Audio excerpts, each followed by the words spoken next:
Today I'll be talking through the Chapter 1, the older population in the United States, from our textbook.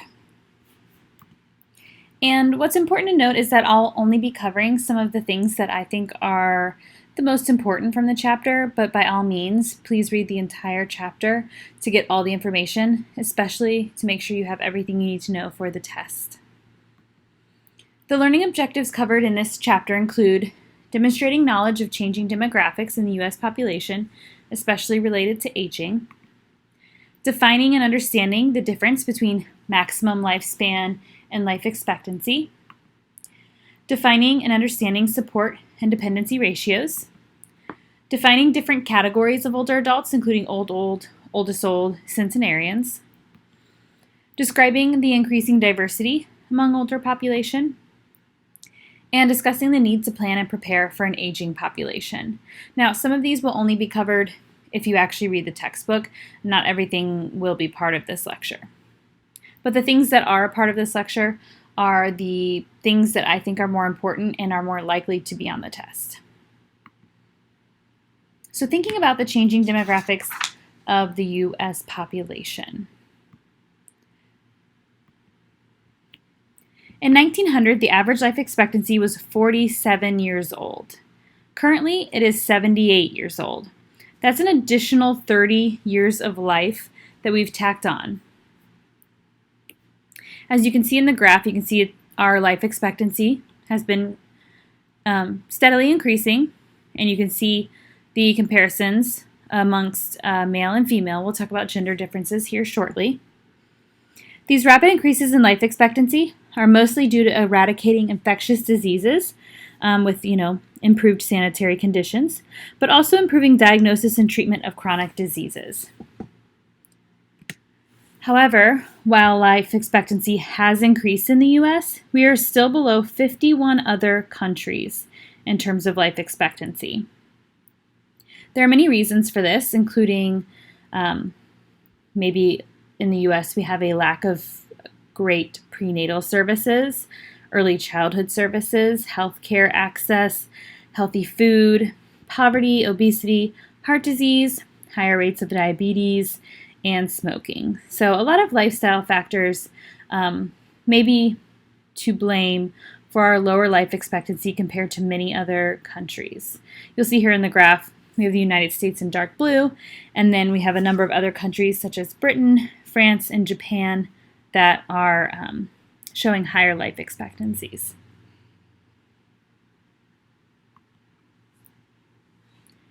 Much of the change in our population size are driven by what we call the baby boom. So if you haven't heard of the baby boom or baby boomers, this occurred between 1946 and 1964 when there was a boost in births after World War II. These babies are now aged 55 to 75, and they're the largest group of older adult cohort we've had at 76 million people in the U.S. So, when the war was going on, we see that in the graph. You can see a dip in the birth rates during the war. People aren't thinking about starting a family when wartime is happening. But when the war ended and we were feeling a lot more comfortable and safe, we had what we saw as a boom in births. And we haven't had like a spike as high as that, as you'll see between the two red lines, since then. But all of these increased numbers of older adults suddenly moving into older adulthood and needing older adult services puts a lot of strain on all of these domains like healthcare, retirement, Social Security, things like that. So that's what's driving the importance of understanding gerontology and aging. So beyond just increasing our life expectancy, there are some gender differences to take into consideration as well. Women live longer than men, generally speaking. And what we see is that women typically, their life expectancy is 80.8 years, whereas men is 75.7. So we see kind of a big difference there. At age 65, there are 135 women for every 100 men. And And this could be due to various biological and lifestyle factors. Women take less risks, have lower rates of smoking, are more likely to engage in preventative health care. And there is some research on how having the female chromosome could make us physiologically stronger than men when it comes to health. At age 65, 58% of our population is actually made up of women. So you'll see when you're working with older adults that you'll see a higher population of women that you're working with. Race is, here's another slide about gender. In thinking about gender as well, you can see that this life expectancy at birth, females have throughout history kind of lived longer than men in terms of life expectancy at birth.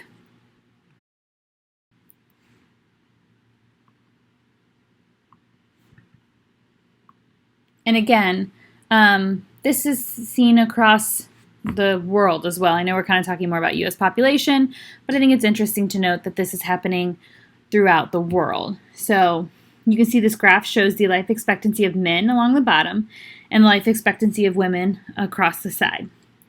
All of the dots represent different countries, and you can see that they are all above this orange line, indicating that women have a longer life expectancy than men in all of these countries. So I just think that that's an interesting visualization of the gender differences in life expectancy.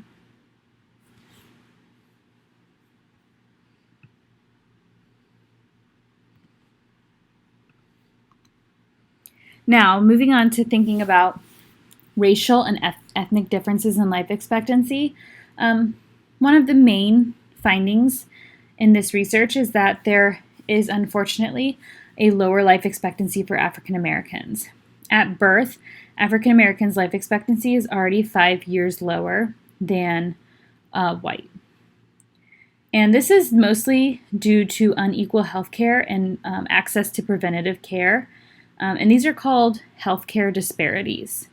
So having an ability to take care of chronic illnesses before they get worse, not being able to catch things before they happen because of preventative care, lack of good health insurance, things like that can increase illness among these populations, decreasing their life expectancy. Additionally, having disparities in income and education at younger ages impacts the health of older adults as well. As you can imagine, starting out as a child in your childhood with income and healthcare disparities is going to affect your health long term. It can have detrimental effects on your health, many years later. Your textbook goes into a lot of detail on the nuances of life expectancy based on race, ethnicity, and how that overlaps with gender. So if you want to read more about different ethnicity, Hispanic, Asian, other kind of nuanced information about how these all intertwine, definitely look into what your textbook says. It's hard to sum it all up in a slide. What's important to realize is that there are a lot of factors that influence life expectancy, including race, ethnicity, gender, education, and socioeconomic status.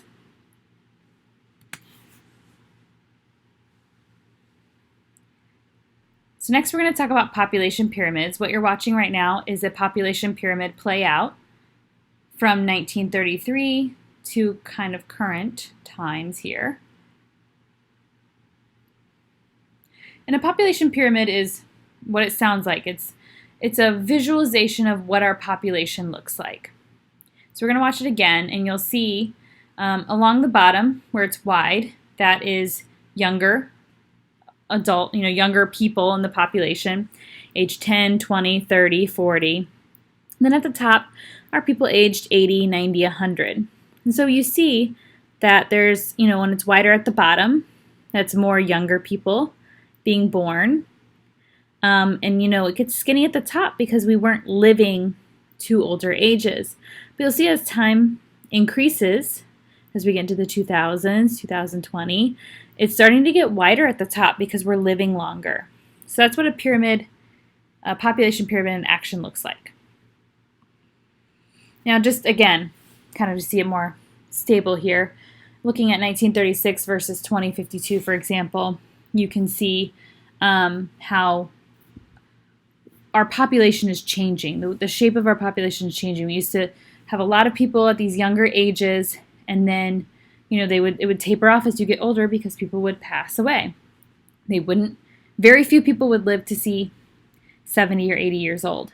Now we're seeing that it's really bulging out and a lot more width at the top as more and more older adults are living longer.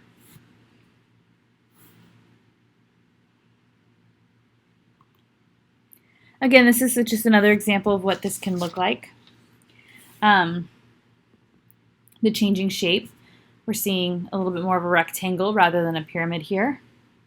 This shift is caused by a variety of factors. So that bulge represents the baby boomers we talked about.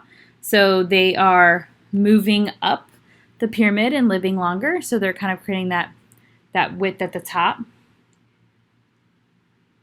And having a reduced death rate allows people to live longer and fill in that tippy top of the pyramid to be more of a rectangle.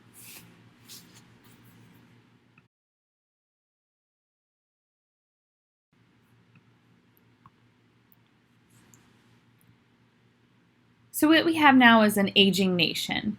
We have a country that is just changing the way our population really looks. And what's interesting is by 2020, which is very soon, we are expected to have more people over the age of 65 than children under the age of 5, really for the first time in history. And you'll see that here. You'll see that this projected population of children under 18, that orange line is going down, while the teal line is crossing it and increasing above and beyond it. So really, our population, the demographics, the shape, the look of our population is changing. Okay, so moving on, we've been talking about life expectancy, but you might have heard the term lifespan. So what's the difference between maximum lifespan and life expectancy? You might think that they're very similar, but these are actually very different terms. While the term lifespan refers to the maximum number of years an individual can live, life expectancy refers to an estimate or an average number of years the person can expect to live. In other words, life expectancy can be attributed to and impacted by individual and their personal health history, genetics, and lifestyle, whereas lifespan holds true for all living humans. And I'm sure that's still a little confusing, so let's dig into it a little bit more. Maximum lifespan is really the length of years a given species could expect to live if all environmental hazards were eliminated. Basically, it's the theoretical limit to how long humans could live with the elimination of all diseases. In other words, what is the lifespan of human cells? So, scientists could look and see how long could a human body exist if there was no cancer, no diabetes, no car accidents, no breaking your hip, nothing like that. If things like that were not to happen, how long theoretically could a human live before their cells just stop working? And we'll talk a little bit more about cell death and the biology of aging in another chapter, so we'll get into this a little bit more. But it's more of the theoretical sense. Versus life expectancy, what we've been talking about includes a lot of these individual factors like race, gender, education, all those things we've already mentioned. So that's kind of the difference between those two terms. Currently, scientists think that our maximum lifespan is projected at 120 years. And of course, there's a lot of people trying to push that, figuring out what kinds of magical antidotes and products and things we could do to maybe push that limit. We have somebody, your book talks about her, Jeanne Calment, and a French woman that they believe may have lived to 122 years. It's hard to really accurately date this, as birth certificates and things like that were not as prevalent and accurate in those days, but she records her lifespan at 122 years, and that's the oldest living, I think, person that we have to date. So you can read more about her in the textbook as well. Okay, so moving on to thinking about these categories of older adults. Now, you might think that once you're, 40, 50 years old, you're just all lumped into one category called old. You might look at your parents and grandparents and just think they're all old. But honestly, there is so much variation in life experiences, health, and other issues that it's helpful to break down age groups into more specific categories. So we have old, 65 to 74, old, 75 to 85, oldest old, 85 to 99, and then we have what we call our centenarians or super centenarians, which are 100 or 110 years old. So it's helpful to know, there's so many categories. There's so much life left after 50 that we have 4 categories to cover that. So again, we're having more and more people reaching these older age groups.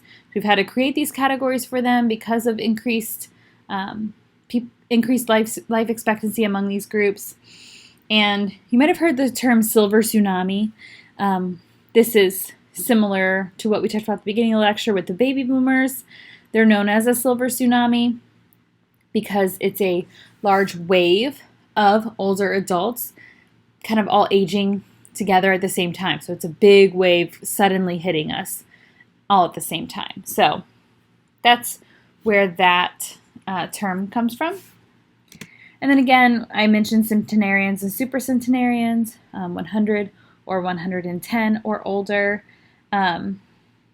We're increasing the number of centenarians dramatically. We've had a 72% increase since 1990. And what we see among centenarians and super centenarians is a special, almost hardiness. They have very few chronic diseases, physical disabilities, health problems.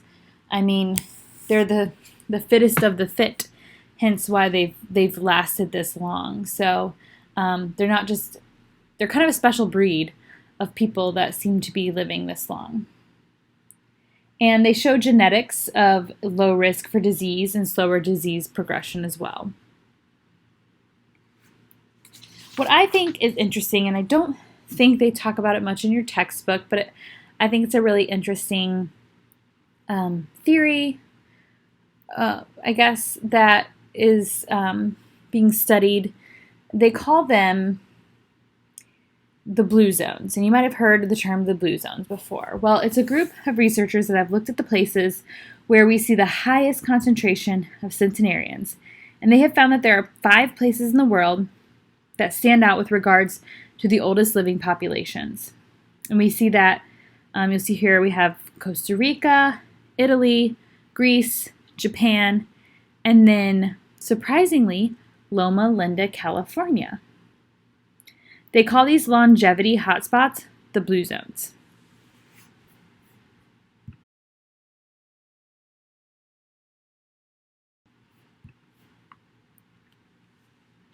The researchers examining the blue zones found that there were 9 general areas that were similar across these zones that they think contribute to longevity.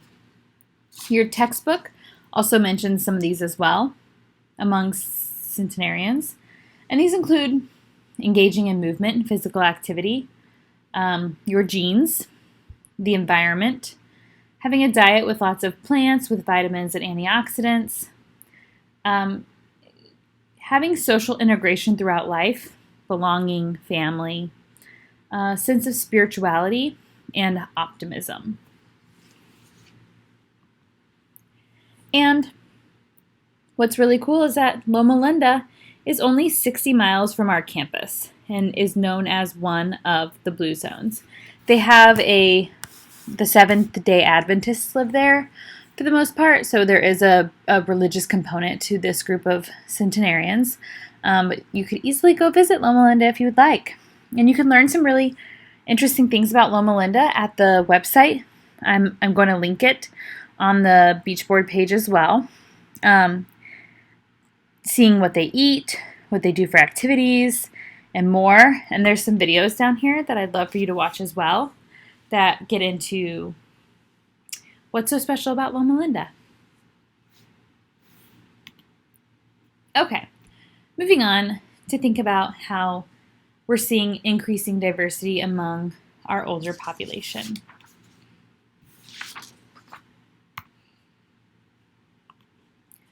What we're seeing is that our number of older adult minorities are growing. Our Black older adults will double in size from 20% to 40% by 2050. And our Latino and Asian groups are also growing, mostly when there is access to good social support. Additionally, we have our population of lesbian, gay, bisexual, and transgender older adults. When we're thinking about LGBT older adults, there's still a sense of invisibility. It's difficult to actually count the number of older adults that identify because many of them, grew up through a time where being LGBT was not acceptable or supported, and so they're used to keeping themselves hidden in a way. And so we are uncertain of the size due to this kind of invisibility of this group. We also see that there could be higher rates of social isolation and mental distress because of what I just mentioned, feeling like they have lived most of their life unable to be themselves in a way. And we see disparities in healthcare. We don't necessarily have equal access to healthcare due to lack of ability for all couples to engage in perhaps a marriage in a way that allows them to have connected healthcare with their spouse, or to be able to be in the hospital with their spouse if they're same sex. There are just a variety of healthcare disparities amongst this group.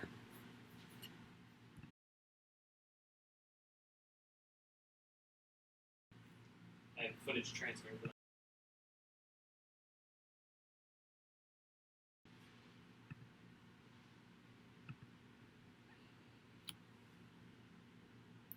Here you can see the kind of difference in what our population is looking like from 2000 to 2050. And you'll see where we have 84% of the population in 2000 in our non-Hispanic white category. That's decreasing down to only 64% in 2050. Still considered the majority, but we can see that our minority groups are growing, particularly the Hispanic group, non-Hispanic Black increasing. I mean, really just seeing a little bit of an increase amongst all of our minority groups. This is another way to kind of look at the same information. The percentage of the U.S. population that comprises our minority groups is currently around 40%, and research suggests that by 2050, that's going to grow to 54%. So we're just seeing an increase in general, and this, of course, is going to include our older adults as well. And just thinking about where are older adults living in our country, we have, it's not necessarily evenly distributed, and Some states have higher proportions than others. You'll see the orange states in this map are states that have higher rates of older adults among the population. And then the light orange, and then our blue states are actually the lowest rates of older adults. And nearly 80% of our older adults live in metropolitan areas. We're also thinking about how is education changing and economic status changing among our older adults. Our older adults are seeing around a 15 to 25% high school diploma rate, whereas our baby boomers are seeing 75%. So as our baby boomers move into older age, we're seeing more and more higher educated older adults.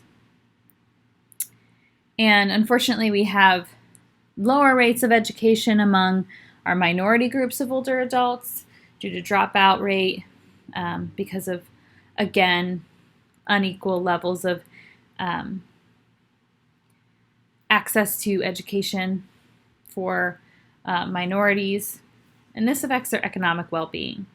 And this really relates to the rates of disparity we talked about before. Disadvantages in early life can have a big impact on the well-being in older adults. And what generally we're seeing is that our rates of attaining degrees among older adults have increased, especially for women who, in the past, getting a degree was not a part of the plan for many, because being home and being a homemaker, taking care of the children, was more acceptable at the time. But now, as more and more women entered the workforce, more and more women attained degrees, and so we're seeing that rates of education in older adults is increasing. So kind of just thinking, wrapping up,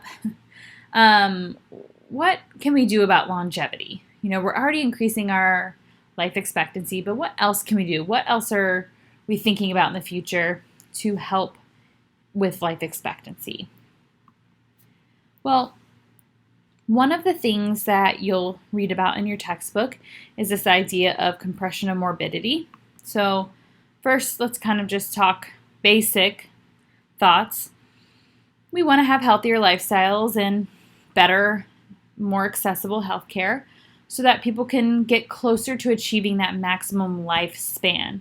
So we can get our life expectancy closer to that lifespan. And if you remember what those two terms mean from earlier, that'll make sense. We want our life expectancy to get closer to what our maximum lifespan is as humans.